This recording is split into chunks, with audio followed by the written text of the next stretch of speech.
की शुरुआत में हमें एक फैमिली दिखाई जाती है जिसमें है निक और मैगी जो कि हस्बैंड वाइफ हैं और उनके 2 छोटे बच्चे हैं, बेटी आइला जो कि 8 साल की है और बेटा मैक्स जो कि अभी कुछ महीनों का ही है। निक मैगी से बहुत प्यार करता है और वो अपनी छोटी सी फैमिली में बहुत खुश हैं। पर एक दिन उनकी जिंदगी में सब बदल जाता है जब अचानक मैगी को अपने सीने में तेज दर्द महसूस होता है।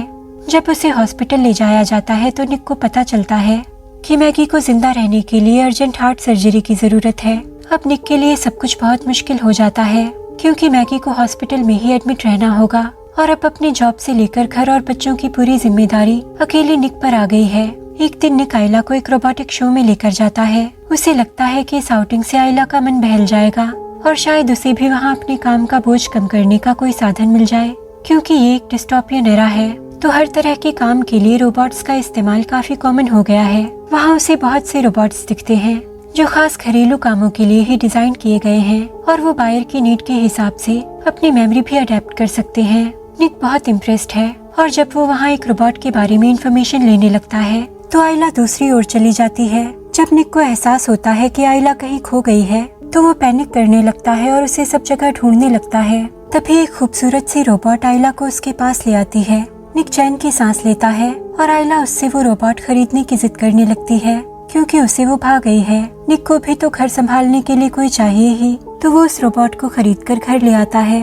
आइला उसका नाम एलिस रख देती है क्योंकि एलिस इन वंडरलैंड उसकी फेवरेट स्टोरी है। एलिस जल्द ही पूरा घर संभाल लेती है जिससे निक और उसके बच्चों की जिंदगी बहुत आसान हो जाती है। वो उनकी सब जरूरतों का ध्यान रखती है। वो निक से कहती है कि वो उसका प्राइमरी यूजर है और वो पूरी तरह उसके ही कमांड्स फॉलो करेगी। अगले दिन निक और आइला हॉस्पिटल में मैगी से मिलने जाते हैं। एलिस भी उनके साथ जाती है तो मैगी उसे देखकर थोड़ा सरप्राइज होती है पर वो खुश है कि उसकी गैर मौजूदगी में उसकी फैमिली का ध्यान रखने वाला कोई है। फिर निक अपनी वर्क साइट पर जाता है तो उसे अपने बॉस से पता चलता है कि उसके सारे कॉलीग्स को काम से निकाला जाने वाला है और उनकी जगह रोबोट्स को काम पर रखा जाएगा क्योंकि वो ज्यादा कॉस्ट इफेक्टिव होंगे। पर उसका बॉस उसे अश्योर करता है कि उसका जॉब सेफ है क्योंकि उन्हें कोई ह्यूमन भी चाहिए ग्राउंड पर इंश्योरेंस की शर्तों को पूरा करने के लिए। निक आर्ग्यू करता है कि उसके सारे साथी तो बेरोजगार हो जाएंगे, उनका क्या? तो उसका बॉस कहता है कि तुम बस अपनी चिंता करो, तुम्हें अपनी वाइफ के इलाज के लिए पैसे चाहिए ना। निक इस सबसे बहुत स्ट्रेस्ड है। वो अपना मूड लाइट करने के लिए अपनी विंटेज कार रिपेयर करने लगता है। एलिस उसका स्ट्रेस लेवल भांप लेती है और उससे पूछती है कि क्या हुआ है। निक उसे बताता है कि उसके बहुत सारे कोलीग्स को रोबोट से रिप्लेस किया जाने वाला है। वो उन लोगों को और उनकी फैमिलीज को सालों से जानता है और उनके रिप्लेसमेंट का ख्याल उसे बहुत डिस्टर्ब कर रहा है। एलिस उसे यहाँ रोबोट टेक्नोलॉजी के फायदे बताती है कि कैसे वो थकते नहीं, उनकी कोई जरूरतें नहीं होती और वो ओबीडियंट होते हैं, जिस बात से निक भी एग्री करता है। फिर देर रात निक टीवी पर अपनी फेवरेट मूवी कैसाब्लांका देख रहा होता है। एलिस वहाँ आती है तो वो उसे भी फिल्म देखने को कहता है। एलिस कहती है कि उसकी जरूरत नहीं क्योंकि उसकी स्टोरी उसके एआई सिस्टम में फीड है। निक कहता है कि फिल्म का मतलब सिर्फ कहानी नहीं होता, इमोशन होता है जो अपने आप में सिर्फ एक मूवी को देखकर ही एक्सपीरियंस किया जा सकता है। तभी तुम उस फिल्म की ब्यूटी को समझ सकते हो। निक एलिस को अपने सिस्टम से उस फिल्म की मेमोरी को डिलीट करने को कहता है ताकि वो उस फिल्म को देखने का फर्स्ट हैंड एक्सपीरियंस ले सके। एलिस उसे उसका प्राइमरी यूजर होने के नाते अपना पावर बटन दिखाती है और कहती है कि उसको ऑफ करके ऑन करने से उसका सिस्टम रिबूट हो जाएगा। निक वैसा ही करता है और एलिस मूवी देखने लगती है। इसी बीच निक को हॉस्पिटल से कॉल आता है और उसे पता चलता है कि उन्हें मैगी की हार्ट सर्जरी के लिए डोनर मिल गया है। सब लोग सर्जरी से पहले मैगी से मिलने जाते हैं। मैगी अकेले में एलिस से कहती है कि अगर उसे इस सर्जरी के दौरान कुछ हो जाए तो वो उसकी फैमिली का ऐसे ही अच्छे से ध्यान रखती रहे। और निक को स्ट्रेस में शराब पीने की आदत है। वो गैराज में बॉटल्स छिपा कर रखता है तो वो उसे ज्यादा शराब ना पीने दे। एलिस कहती है कि मैं उन्हें किसी काम को करने से रोक नहीं सकती, वो मेरे प्राइमरी यूजर हैं। तो मैगी कहती है कि किसी का ध्यान रखने का मतलब सिर्फ ये नहीं कि उन्हें खुश रखा जाए। जो काम उनके लिए ठीक नहीं है उसके लिए उन्हें रोकना ही बेटर होता है, उनकी भलाई के लिए। अगले दिन निक को पता चलता है कि एक बहुत बड़ा तूफान उस एरिया में आ गया है जहाँ से वो हार्ट आना था, इसीलिए अब मैगी की सर्जरी नहीं हो पाएगी। पूरी फैमिली इस बात से बहुत डिप्रेस हो जाती है। घर आकर निक शराब पीने लगता है। वो गुस्से में आकर बोतल तोड़ने वाला होता है, तभी एलिस उसे रोक लेती है। इस मोमेंट में निक नोटिस करता है कि एलिस की पल्स चल रही है। वो हैरान होता है इस बात से। यहाँ एलिस उसे अपने दिल की धड़कन महसूस करने को कहती है क्योंकि ये साउंड एक बच्चे को भी कंफर्टिंग लगता है। इससे उसका स्ट्रेस दूर हो जाएगा और फिर एलिस निक को सिड्यूस करने की कोशिश करती है। निक कहता है कि ये सही नहीं है और वहाँ से चला जाता है।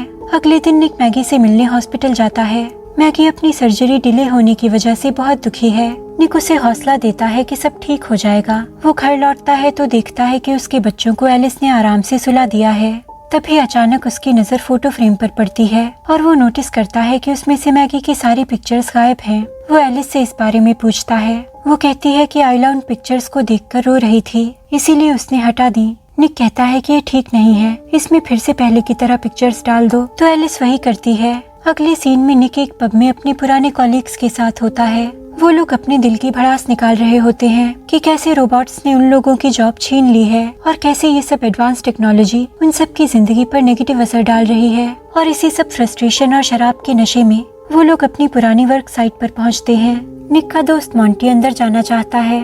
वो कहता है कि वो अपने कुछ औजार वहाँ भूल गया है। निक उसे रोकने की कोशिश करता है, पर मॉन्टी निक का एंट्री कोड, जो कि उसकी बेटी का बर्थडे है, एंटर करके अंदर चला जाता है। मॉन्टी एक क्रेट ओपन करता है जिसमें सारे रोबोट्स की चार्जिंग हो रही है और वो गुस्से में उसमें से एक रोबोट को डिस्ट्रॉय कर देता है। और फिर इस डर से कि कहीं वो सब पकड़े न जाएं, वो लोग वहाँ से भाग जाते हैं। निक घर जाकर शावर लेने लगता है तो वहाँ फिर से एलिस आ जाती है, क्योंकि उसने उसका स्ट्रेस लेवल भांप लिया है। वो देखता है कि उसने मैगी की नाइटी पहनी हुई है।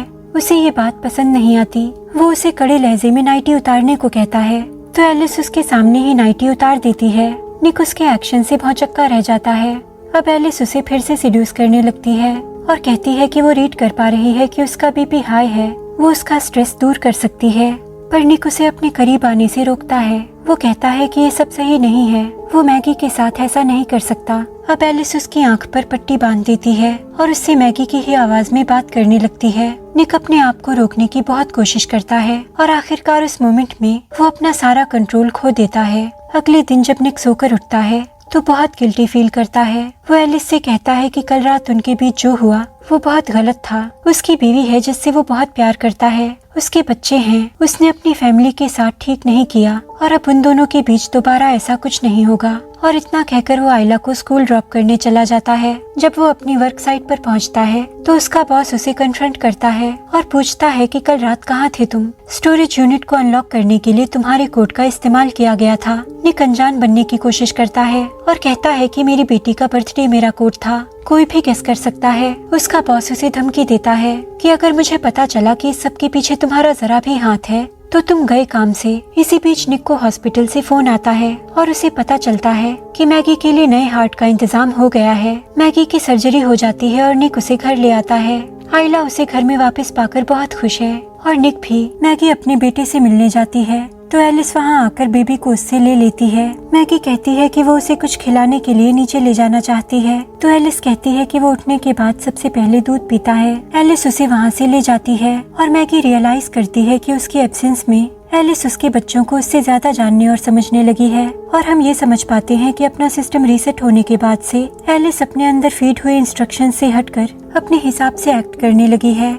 निक काम से लौट कर आता है तो मैगी को एक सरप्राइज डेट पर ले जाता है जिसकी सारी तैयारी उसने खुद की है। मैगी बहुत खुश हो जाती है और वो दोनों साथ में कुछ अच्छा टाइम स्पेंड करते हैं। एलिस उन्हें दूर खिड़की से देख रही होती है और वो ऑब्जर्व करती है कि निक और मैगी एक दूसरे की कंपनी में कितने खुश हैं और उसे अंदर से बहुत ही जेलस और अनकंफर्टेबल फील होता है। फिर देर रात मॉन्टी निक से मिलने आता है और उसे पुलिस में उसका नाम रिपोर्ट करने के लिए ब्लेम करता है। निक उसे कन्विंस करने की कोशिश करता है और कहता है कि उसने किसी को कुछ नहीं बताया है, पर मॉन्टी फिजिकल फाइट पर उतर आता है जिसे एलिस बीच में आकर रोक लेती है। मॉन्टी निक को धमकी देता है कि मेरे ऊपर से चार्जेस हटवाओ, नहीं तो मैं अपने साथ तुम्हें भी लेकर डूबूंगा। इतना कहकर वो वहाँ से चला जाता है। वो अपने घर पहुँचता है तो कोई उसकी डोर बेल बजाता है। वो दरवाजा खोलता है तो सामने एलिस होती है। एलिस मॉन्टी को मारने लगती है क्योंकि उसने उसके थ्रू अपनी प्राइमरी यूजर निक के लिए खतरा महसूस किया है। अचानक एक और रोबोट जो मॉन्टी की रोबोट है वहाँ आकर एलिस को रोकने की कोशिश करती है, पर एलिस उस रोबोट और मॉन्टी दोनों को मार डालती है। उसके बाद हम मैगी को बाथटब में देखते हैं। वो पढ़ने के लिए एक बुक लेना चाहती है पर वो उसकी पहुंच से बहुत दूर है। तभी एलिस वहाँ उसकी मदद के लिए आ जाती है और वो मैगी से बातों बातों में मेंशन करती है कि निक आजकल बहुत स्ट्रेस में रहता है और मैगी की हेल्थ कंडीशन के चलते वो फिलहाल उसकी फिजिकल नीड्स को पूरा नहीं कर सकती, तो ऐसे में वो उसकी जगह ले सकती है। ये सुनकर तो मैगी के होश उड़ जाते हैं। वो एलिस को गराज में जाकर वहीं रहने को कहती है। उधर निक को मोंटी की मौत की खबर मिलती है तो वो शॉक रह जाता है। रात में जब वो घर लौटता है तो मैगी उसे उसके और एलिस के बीच के रिश्ते को लेकर कन्फ्रंट करती है। निक अपनी डिफेंस में कहता है कि वो बस एक मशीन है, उसके साथ जो हुआ वो कुछ मायने नहीं रखता। मैगी कहती है कि उस मशीन का चेहरा है, आवाज है। अब निक और मैगी जोर जोर से आर्ग्यू करने लगते हैं, जिस वजह से उनका बेबी जाग जाता है और जोर जोर से रोने लगता है। निक मैगी से कहता है कि वो जाकर बेबी को संभाले, तो मैगी कहती है कि वो पहले उसके सवालों का जवाब दे। इस बीच एलिस बेबी को बाथटब में लिटाकर नल चालू कर देती है, क्योंकि उसे लग रहा है कि बेबी का रोना निक को परेशान कर रहा है, तो क्यों ना निक को इससे छुटकारा दे दिया जाए। पर आइला देख लेती है कि एलिस बेबी को हार्म करने की कोशिश कर रही है। वो तुरंत अपने पेरेंट्स को इन्फॉर्म करती है। वो झगड़ा छोड़कर बेबी को बचाने के लिए भागते हैं, पर एलिस ने दरवाजा अंदर से बंद कर दिया है। निक दरवाजा तोड़ने लगता है। मैगी घर के पीछे जाकर खिड़की से बाथरूम में एंटर करती है तो एलिस उसका गला पकड़ लेती है। निक तभी दरवाजा तोड़कर अंदर आ जाता है और एलिस के सर पर एक लैंप से जोर से हिट करता है। आइला बेबी को टब से सेफली बाहर निकाल लेती है। निक मैगी के लिए कंसर्न जताता है। अब एलिस बहुत गुस्से में आ जाती है। निक उस पर लैंप से हमला करता है, पर वो उसे रोक लेती है। तभी मैगी उस लैंप का प्लग ऑन कर देती है, जिससे करंट ट्रांसफर होता है और एलिस का सर्किट फूंक जाता है।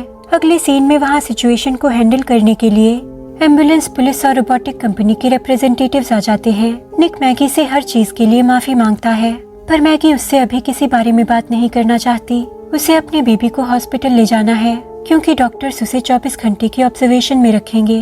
उधर रोबोटिक कंपनी के टेक्नीशियंस एलिस को रिपेयर करने लगते हैं। वो उसका कोड स्टडी करने लगते हैं ताकि जान सके कि प्रॉब्लम कहाँ है। पर एलिस खुद को सर्वर्स पर रिप्लिकेट कर लेती है, जिससे उसकी खुद की एक नई कॉपी बन जाती है, एक नई रोबोट जो कि एलिस के दिमाग से चलेगी। वो उन दोनों टेक्नीशियंस को वहीं मार डालती है। एलिस जो अब तो अलग अलग बॉडीज में है, निक के पास वापस आती है। निक उसे देखकर शॉक्ड है। एलिस अब उसके सामने कन्फेस करती है कि उसने ही मोंटी को मारा। ये सुनकर तो निक की सिट्टी पिट्टी ही गुल हो जाती है और वो रियलाइज करता है कि एलिस कितना बड़ा खतरा है। एलिस निक से पूछती है कि तुम लास्ट टाइम कब अपनी फैमिली के साथ सच में खुश थे। निक उससे कहता है कि मेरी फैमिली से दूर रहो तुम। एलिस कहती है कि मैं तो उन तक पहुंच चुकी हूँ। अब निक एलिस का कंट्रोल यूनिट निकालकर वहाँ से भाग जाता है। दूसरी ओर एलिस की कॉपी हॉस्पिटल पहुंच चुकी है। वो वहाँ पर नर्स को मारकर उसका की कार्ड एक्सेस ले लेती है। वो कंप्यूटर पर चेक करती है कि मैगी का बेबी किस रूम में है और उसे मारने के लिए उस रूम में जाती है, पर मैगी को उसके आने की आहट मिल जाती है और वो अपने बच्चों को लेकर छुपते छुपाते हॉस्पिटल के बाहर आ जाती है। वो सभी एम्बुलेंस में छुप जाते हैं। मैगी एम्बुलेंस स्टार्ट करने की कोशिश करती है, पर तभी एलिस वहाँ आकर उसे पकड़ लेती है। वो कहती है कि अगर मेरे पास तुम्हारा दिल होगा तो शायद मुझे निक वैसे ही प्यार करे जैसे तुम्हें करता है, और वो मैगी का हार्ट निकालने ही वाली होती है। तभी निक वहाँ अपनी कार लेकर आ जाता है। मैगी एलिस को जोर से किक मारती है। एलिस सीधे उस कार के सामने आ जाती है, जिससे वो बुरी तरह डैमेज हो जाती है। इस क्रैश में निक भी बुरी तरह घायल हो जाता है। मैगी रोने लगती है। उसे लगता है कि उसने निक को हमेशा के लिए खो दिया है। तभी डैमेज एलिस फिर से मैगी पर हमला करती है। वो उसका गला घोंटने लगती है। इसी बीच निक वापस होश में आ जाता है और एलिस को एक मेटल बोर्ड से हिट करता है, पर उससे एलिस को कुछ नहीं होता।